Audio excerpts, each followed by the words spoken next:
बिस्मिल्लाहिर्रहमानिर्रहीम। अस्सलाम वालेकुम दोस्तों, वेलकम टू कोनीट। आज की वीडियो हम डिस्कस करेंगे लेक्चर 13। तो वीडियो के अंत क्लास में देखिएगा था कि कोई भी इंपॉर्टेंट कॉन्सेप्ट आपका मिस ना हो। बाकी वीडियो अच्छी लगे तो उसको लाइक लाजमी कीजिएगा, चैनल को सब्सक्राइब कीजिएगा और बेल के आइकन को प्रेस कीजिएगा ताकि हमारे चैनल से आने वाली सारी नोटिफिकेशन आपको टाइमली मिलती रहे। तो आज की वीडियो डिस्कस करते हैं। तो आज की वीडियो में बेसिकली हमने पढ़ना है ER diagram of examination system and conceptual database design. इससे पहले हमने डीएफडी बनाया था और अब हम कंसेप्चुअल मॉडल के थ्रू एंटिटीज और उनकी रिलेशनशिप समझने वाले हैं। अब बात करते हैं कि एंटिटीज और उनके एट्रीब्यूट्स क्या होते हैं। तो प्रोग्राम के अकॉर्डिंग समझ लेते हैं। ये बताता है कि इंस्टीट्यूट कौन सा ऑफर कर रहा है, जैसे कि एमएस, बीएस, एमबीए। ठीक है, एट्रीब्यूट्स इसके देख लेते हैं। हमने सबसे पहले लिखा पीआर कोड, ठीक है, जो कि एक प्राइमरी कोड है, यूनिक कोड है। ठीक है, एमबीए, एमएस, ठीक है, किसी एक स्पेसिफिक डिग्री में ही वो उसने एडमिशन लेना है। देन मैक्स ड्यूरेशन यानी मैक्सिमम ड्यूरेशन ऑफ प्रोग्राम, फिर नंबर ऑफ सेमेस्टर्स एंड फिर है पीआर लेवल यानी अंडर ग्रेजुएट, ग्रेजुएट या पोस्ट ग्रेजुएट। ठीक है, अब यहाँ पे ये प्राइमरी की है। प्राइमरी की जैसे कि मैंने आपको बताया था कि जो सुपर की है, ठीक है, सुपर टाइप, उसमें से हम प्राइमरी की लेते हैं। ठीक है, तो प्राइमरी की एक यूनिक एड्रेस होता है जो सिर्फ एक के पास, लाइक एमबीए कोई कर रहा है या एमसीएस कर रहा है तो कोई एक ही डिग्री प्रोग्राम करेगा, ज़्यादा नहीं करेगा। ठीक है, एट अ टाइम एक ही चीज़ हो सकती है। अगर बात कर लेते हैं स्टूडेंट्स की, तो इंस्टीट्यूट के स्टूडेंट को रिप्रेजेंट करते हैं, एट्रीब्यूट्स की बात कर लेती हैं। तो रजिस्ट्रेशन नंबर हमारे पास प्राइमरी की है क्योंकि रजिस्ट्रेशन नंबर हर बच्चे का वैलिड होता है, उसका किसी और के साथ मिसमैच नहीं हो सकता।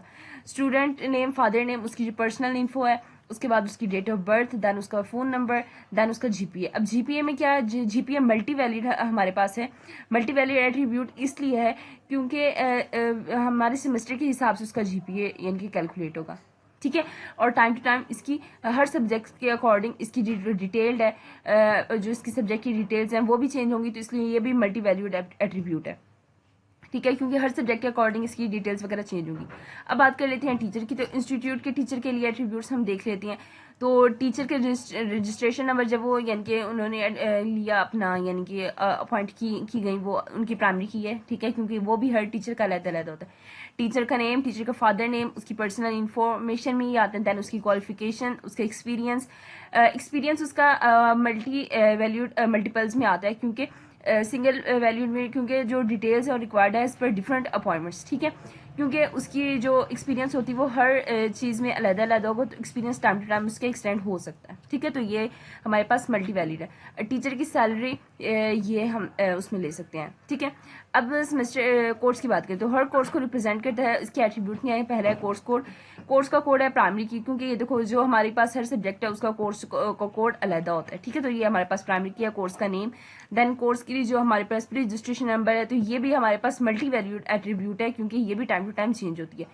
कोर्स ऑफर कहाँ पे कर रहा है, ये भी हमारे पास है मल्टी वैल्यूड। ठीक है, तो यानी हमारे पास जो प्रोग्राम और semester both are required in which representation the relation, यानी कि वो सेमेस्टर में है या वो जिस चीज़ में भी है, तो ये कोर्स ऑफर ये भी मल्टी वैल्यूड एट्रीब्यूट में होता है। सेमेस्टर का बिल्कुल वही है चीज़, सेमेस्टर का जो नेम है वो प्राइमरी की है। ठीक है, लाइक 2003 में या 4 में है। ठीक है, तो वो प्राइमरी की है एंड देन बाकी जितना भी है ये हमारे एट्रीब्यूट्स हैं। अब बात करते हैं ड्राइव एट्रीब्यूट्स की। तो सीजीपीए जो कैलकुलेट होता है वो होता है सेमेस्टर की जीपीए से। ठीक है, और एफपीए हमारे पास क्या होता है, एफपीए सेमेस्टर के सब्जेक्ट जीपीए से ही कैलकुलेट होता है।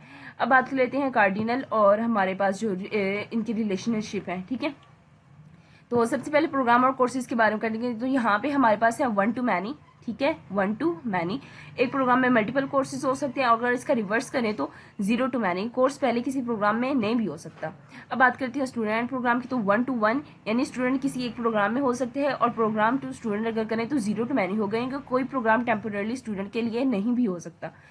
सेमेस्टर और कोर्स की बात कर लेते हैं। तो मैनी टू मैनी इसमें एक रिलेशनशिप होता है, यानी एक कोर्स हैंडल करता है एट अ टाइम एक जो टीचर होता है। ठीक है, और अगर इसको रिवर्स करें तो टीचर कोर्स ऑफर कौन सा करेगा, 1 to many, और एक टीचर मल्टीपल कोर्स पढ़ा सकता है। ठीक है, तो वो 1 to many हो जाएगा। तो सबसे पहले हम डिस्कस करते हैं प्रोग्राम एंड कोर्सेज। तो 1 to many एक इसका रिलेशनशिप जाता है। ठीक है, एक प्रोग्राम में मल्टीपल कोर्सेज हो सकते हैं। एंड रिवर्स ऑर्डर में करेंगे तो 0 to many यानी कोर्सेज पहले किसी प्रोग्राम में नहीं भी हो सकते। आगे बात कर लेते हैं स्टूडेंट एंड प्रोग्राम की। तो 1 to 1 यानी स्टूडेंट सिर्फ एट अ टाइम एक प्रोग्राम कर सकते हैं। ठीक है, 1 to 1 एंड 0 to many भी हो सकते हैं, किसी प्रोग्राम का टेम्पोररी स्टूडेंट के लिए नहीं भी हो सकता। ठीक है, आगे बात करें सेमेस्टर और कोर्स की। तो मैनी टू मैनी एक इसका रिलेशनशिप होती है, यानी कोर्सेज होते हैं हर सेमेस्टर में ऑफर होते हैं, और कंपोजिट की इसकी क्या होती है, सेमेस्टर का कोड और उसके कोर्स का कोड।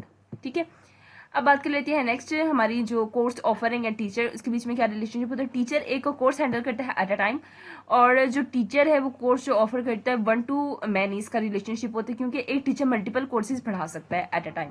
ठीक है, अब बात करते हैं नेक्स्ट स्टूडेंट और कोर्स ऑफर्ड की मैनी टू मैनी, यानी इनरोल्ड एट्रीब्यूट यूज होता है इसमें, और कंपोजिट की इसमें क्या होता है, सेमेस्टर, उसका कोर्स और स्टूडेंट। ठीक है, सेमेस्टर का स्टूडेंट्स के बारे में क्या कहते हैं, तो जीपी के जो स्टूडेंट हैं, जीपी के लिए सेमेस्टर इंपॉर्टेंट होता है। मैनी टू मैनी इसका रिलेशनशिप आता है, वो इसलिए क्योंकि रिजल्ट एंटिटी के थ्रू इसके हम वो बनाते हैं। तो ये है हमारे डायग्राम इसके अकॉर्डिंग। ठीक है, इस डायग्राम को आप लोगों ने देख लेना है। कॉन्सेप्चुअल डेटाबेस डिजाइन क्या होता है, ये डिजाइन टूल इंडिपेंडेंट होता है, इंप्लीमेंट कर सकते हो रिलेशन, नेटवर्क या हिरार्किकल मॉडल के अंदर।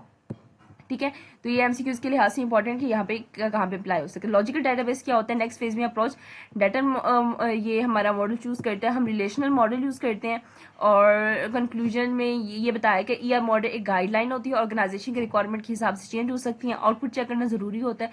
अगर अटेंडेंस शीट चाहिए तो program code plus semester plus course code composite key से मिल जाएगा। तो नेक्स्ट लेक्चर इंशाल्लाह नेक्स्ट वीडियो में कवर करेंगे। अभी तक के लिए इतना ही। तो वीडियो अच्छी लगे तो उसको लाइक लाजमी कीजिएगा, चैनल को सब्सक्राइब कीजिएगा और बेल आइकन को प्रेस कीजिएगा, ताकि हमारे चैनल से आने वाले मजीद अपडेट्स आपको टाइम मिलती रहे। मिलते हैं नेक्स्ट वीडियो में, तब तक हम बहुत ज़्यादा ख्याल रखिए, दुआ में याद रखिएगा। तब तक अल्लाह हाफिज़।